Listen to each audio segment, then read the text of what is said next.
into it, tell us about your early start. How did you fall into the amazing world of online businesses? Give us a little bit of background about where you came, who your folks were. How long have we got? yeah, 45 minutes on the clock. Oh, great. Yes, well, I've been around for quite a long time, so I guess I have to admit I am old. My first digital job was when I was 16, and that is 20 years this year, so it's a long time in digital. And I started off working for what is still a very successful company, Information Tools, as a data analyst, and I thought it was the fanciest title that ever existed. Let's be honest, it was data entry. And it basically involved downloading off the CompuServe. It took 3 hours to get emails down in the first place. So I completely remember pre-everything. And I went from there to a web development company, and again had a fancy title of project executive. Again, thought the executive was awesome. And I worked for Webmasters and helped develop the original Yellow Pages website and White Pages and Fletcher Building and a whole bunch of corporate websites. So I got a lot of experience in understanding how, I guess at that stage, just basic idea of a website worked. I mean, that's all it was at the internet at that stage. Sure.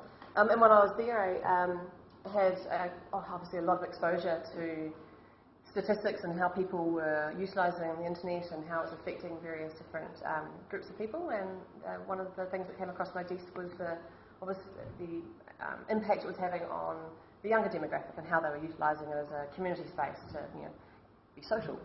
And so it was there that I created the idea of nzgirl.co.nz, and that was back in 1999, if anyone can remember back that far. And we launched it 3 months later. Sure. Yeah. And was that, I understand you went over to, was it Sydney, and you started working a little bit in the marketing and online space.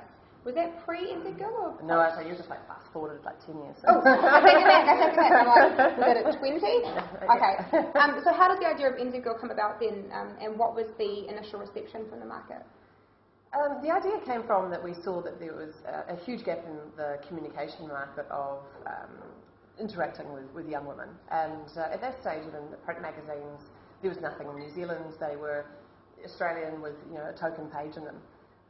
Which ironically I think we're going back to now, to 15 years of them having them here. And it was through that I got inspired by the idea of developing something that could be a space that women could feel really comfortable and could ask questions and create